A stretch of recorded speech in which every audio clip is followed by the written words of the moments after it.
chamo Roberto Duarte, mais conhecido como Beto Vegano, e sejam todos bem-vindos a mais um vídeo aqui no canal. O vídeo de hoje vai ser um pouco diferente, um compilado com todas as informações que você precisa saber sobre a tal vitamina B12. Vai ser um pouco mais científico, mas eu vou tentar fazer de uma forma que fique bem claro, objetiva e fácil de entender. Para você que se interessa nas evidências científicas, eu vou colocar aqui embaixo na descrição do vídeo quais foram os artigos científicos nos quais eu me embasei. Vamos começar com a origem. A vitamina B12 também é conhecida como cobalamina, pois é uma vitamina que está associada ao cobalto, e ela é um pouco diferente das outras vitaminas, que ela é produzida exclusivamente por bactérias. E onde que a gente encontra essas bactérias? Essas bactérias são encontradas na água corrente, então rios, riachos, lagoas e também ao solo. Dessa forma, os vegetais que estão em contato com o solo também vão possuir vitamina B12. Porém, no nosso estilo de vida atual, nós higienizamos os alimentos e também ingerimos água potável.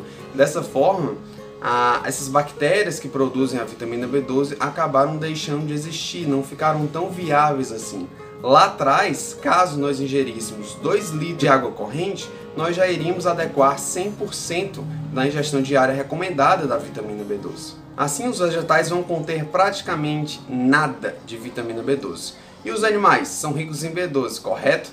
Correto, mas vamos lá. Os animais que iriam se alimentar da vegetação, por exemplo, os ruminantes, vaca, boi, iriam adquirir essas bactérias que estariam aderidas junto aos vegetais, iriam produzir vitamina B12, e essa vitamina B12 vai estar no produto final, que seria o tecido, na carne que nós consumimos. Porém, a quantidade maciça de carne que o ser humano consome são produzidas em fazendas industriais.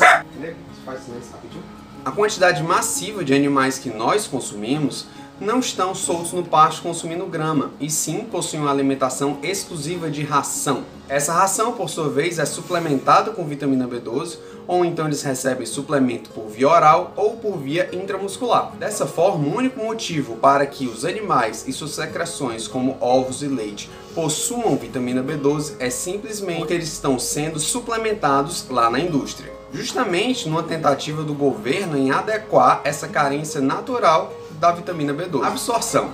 A vitamina B12 é um pouco diferente das outras no quesito absorção. Cada vitamina vai possuir um sítio ativo lá na nossa parede do intestino para ser absorvido.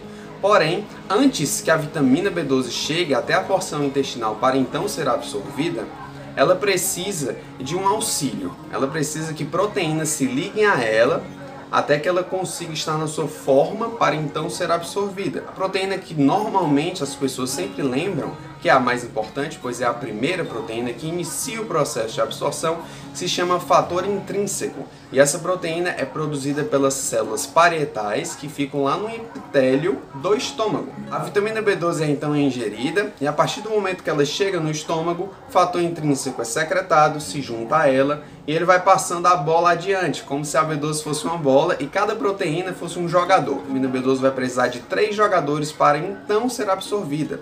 Dessa forma, é um metabolismo um pouco mais difícil que de outras vitaminas, demandam mais secreções, mais proteínas e isso por si só já vai dificultar a absorção dela. Armazenamento. Nós temos reservas naturais de vitamina B12 que duram de 3 a 4 anos, mas isso depende muito da individualidade de cada paciente. Depois, quando eu estiver falando da deficiência, eu vou mencionar um pouco mais como isso funciona. E quais são as funções da B12? Nós teríamos 2 áreas principais. A área hematológica, seriam funções relacionadas ao sangue.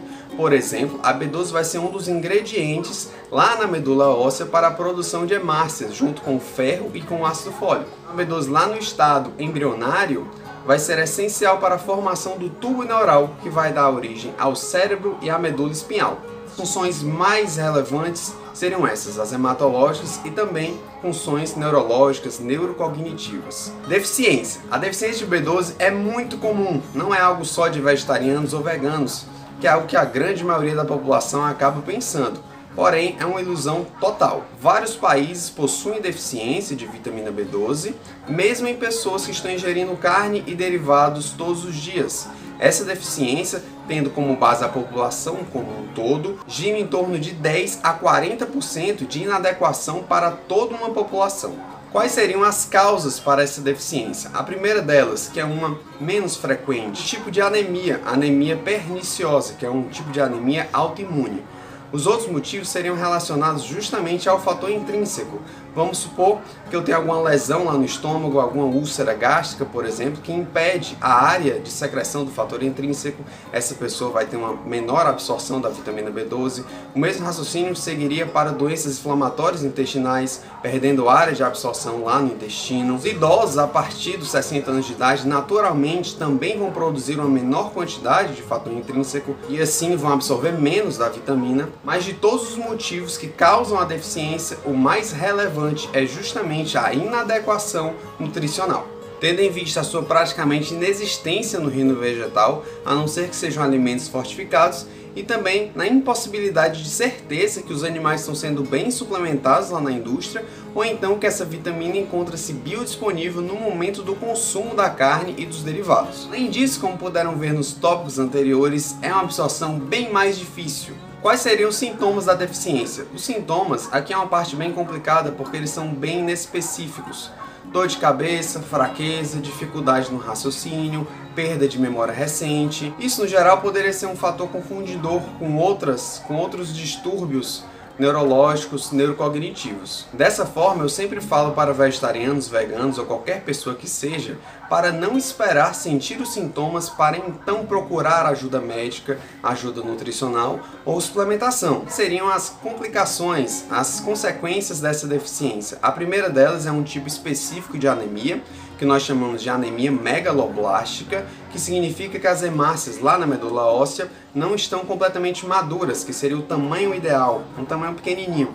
Daí elas ficam bem grandes e por isso nós temos o nome anemia megaloblástica. Além disso, nós teríamos distúrbios neurocognitivos, como dificuldade do raciocínio, nós também teríamos tremedeiras, até mesmo relação com demência ou com mal de Alzheimer. Lembrando que essas complicações podem ser irreversíveis, por isso eu sempre estou aqui reiterando a importância de verificar se você tem a deficiência e se sim, começar a tratá-lo quanto antes. Gostaria de mencionar um caso de uma paciente de apenas 17 anos que tinha se tornado vegana há 3 meses e a B12 já estava muito abaixo do limite inferior.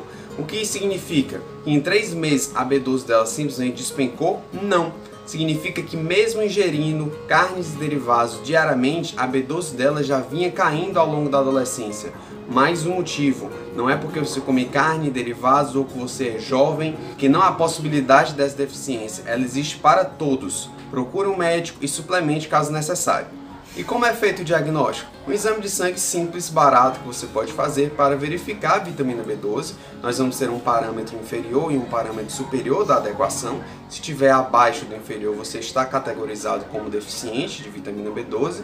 Mas também existem outros 2 parâmetros que podem ser utilizados também para fechar esse diagnóstico, como a homocisteína e o ácido metil malônico. Se esses 2 estiverem mais altos do que o valor superior de referência, também pode ser indicativo de deficiência. Existem casos que o paciente está com a B12 normal lá no sangue, mas está com esses 2 outros parâmetros mais altos. Nesse caso, devemos investigar com mais cautela. Sobre o diagnóstico, eu noto que acontece meio que uma deficiência subclínica de B12 na população. Os pacientes não sabem meio a importância dela e como ela é vital para a nossa sobrevivência caso você não a obtenha e não a mantenha em valores normais para a sua saúde. E os médicos, por pensar, na área de saúde no geral, não só médicos, por pensarem que comeu carne, comeu derivados, a B12 está ok, não há uma investigação efetiva.